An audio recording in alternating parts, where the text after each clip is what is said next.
มาส่งถึงพี่น้องผู้ปันแห้งเสียงขาวเขาตำบลตาเสียงอยู่คาออวันบันไดตกเนี่ยอยู่ในวันที่3 เดือนธันวาคมปี2026ในคาเลข่าวในยิบตา3 หมู่ข้อข่าวในเมื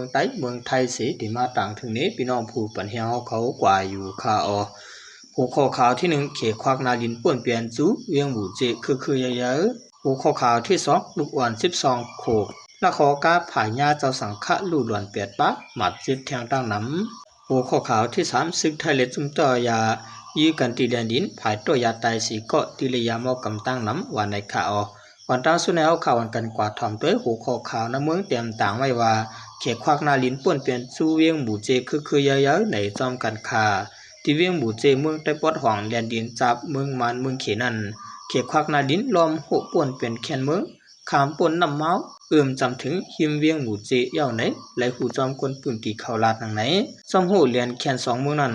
ภายเขเอาจอมปิวเขปักไว้ปวนเลียงอยู่หมดเสป่วนเป็นคำน้ำเมามาถึงหิมมังกราหมู่เจนั่นเย่า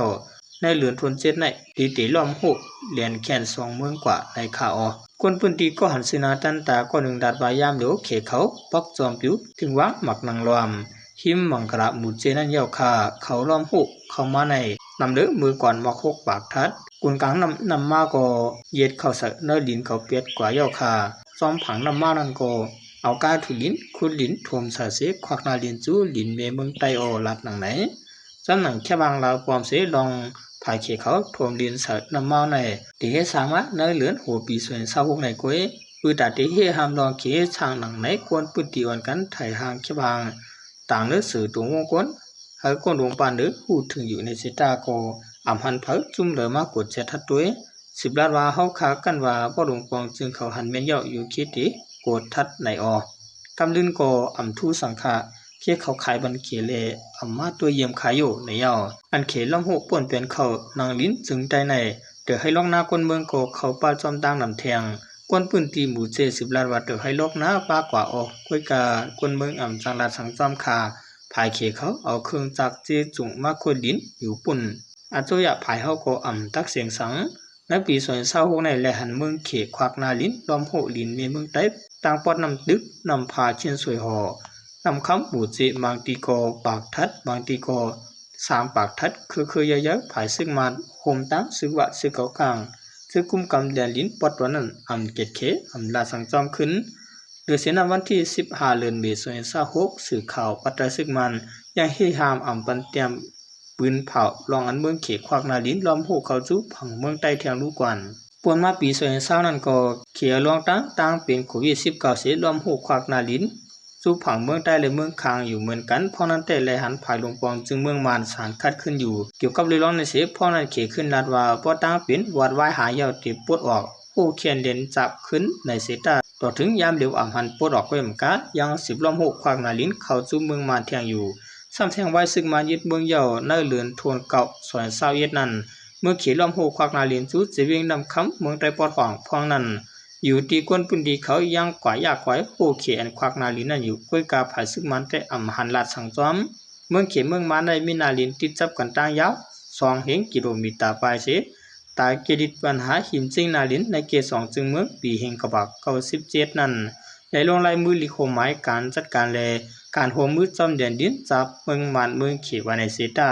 เมืองเขล้อมโหป่วนเปลี่ยนจุนาลินเมืองมันเมืองหุมตุ้มคือเยอะๆในคากวนเมืองได้กลุ่มพิดกันด้วยขานอกต่างวันต่างเมืองได้ก็มาล้อมเอากำอิดกำมอดค่ะ10 แนวข่าววันกันกว่าครับถอมยินด้วยหัวข้อข่าวที่2เตรียมต่างไว้ว่าลูกอ่อนอายุ12 ขวบละโคกาผายะสังฆาเจ้าลู่หลอนเปียดป้าบาดเจ็บทางตั้งนำในจอมกันคาตีเสตวนมุกทหารเสียงหวงวันออกเมืองไทยนั้นมีลูกอ่อนใจก็หนึ่งอายุ11-12 ขวบแล้วก็ปอมีกว่าฮอเลียนเสพผาเสอสังฆาราหานอันตึกไปยางอยู่หิมตั้งแลได้ลู่หลวนกว่า8 ปะบาดเจ็บแทงตั้งน้ำในเยา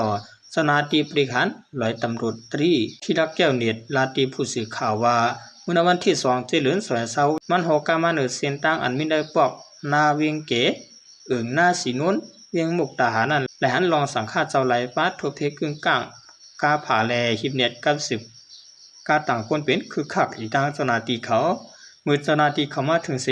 อ่อนกันกดทัดซับเซด้วยจึงนั้นมีสังฆาเจ้า34 บาทตึกเด็กกว่าเหตุการณ์ศาสนาที่เวียงอุบลราชธานี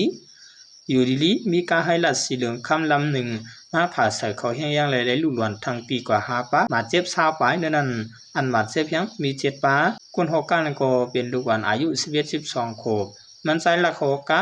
มือกดหลวงอ่ำตันหันสำหอมาเส้นต่างปิ่นผลหอไว้หนาสิจังกว่าผ่าใส่สังฆาเจ้าเขาแห้งในยามเหลียวในเจ้าหน้าที่เขาตึกกับสีปัวเมะกดทัดลองลูกหลวนและสังฆาเจ้าอันมาเจ็บยังนั้นไหลลูกหลวนกว่าที่ห้องยาแทง3ป้ากว่านั้นอันดูหลวนกว่ามี8ป้าแต่ที่ยุดยาแทง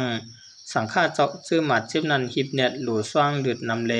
ยามเหลียวห้องยามุกทหารปืนเผาหาเจ้าตานะหลูเลือดคันๆไว้ในขาออพี่น้องขอขาเจอกันมีรถมีกากอสติกันพังกัน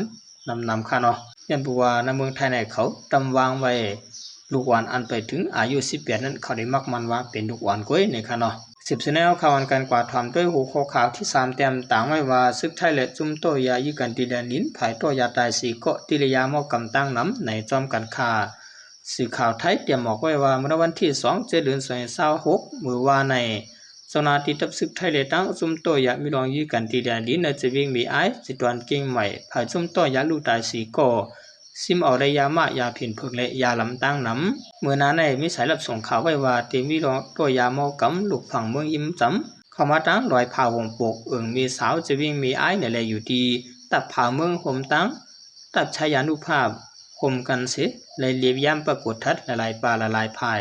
ถึงมาในวันที่2ยามบ่ายวัน2 โมงและหันกวนจุ่ม1 หมอก10 ก่อถึง15 ก่อแบกตั้งถงผู้เสลูกตั้งเรียนดินเข้ามาหิมวานหน้าหมักอื่นเมื่อเจ้าหน้าที่เขาส่งเสียงให้เกษตรตีกดทัดด้วยจึง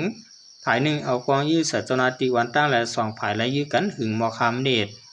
ว่าเสียงกองเย็นเย้าเจ้าหน้าที่กว่ากดทัดขึ้นสึงและหันตัวท้ายกวนตัวยาสีก่อหรือสินั้นเตะเลียนปลายหาลายกว่าในเถื่อนพิมพ์หอมนั้นเลยหันถง11 ถงหมักมือไว้มือกีดด้วยถงเสื้อนั้นสึงมียามา760,000 เม็ดยาผินเผิก11 เตียงอันมีน้ำหนักตั้งหมด3 กิโลไป85 กรัมแลยาลำ16 จอกยีจอกละน้ำหนัก 1.6 กิโลแลตั้งเสียง25.6 กิโลในขาออกเดลวันในปีในเมืองไทยเขาชิมไหลยาเมากำอันเข้ามาจำเรียนดีเลในเมืองไทยในคือเยอะๆในขาเนาะเรื่องสุดมาขอบใจอย่านำถึงพี่น้องเขาจะเป็นผู้เตรียมข่าวแลผู้หับถอมยินเสียงข่าวเขาตำมตาเสียงอยู่ข่าวมาสูงตางเสียงขา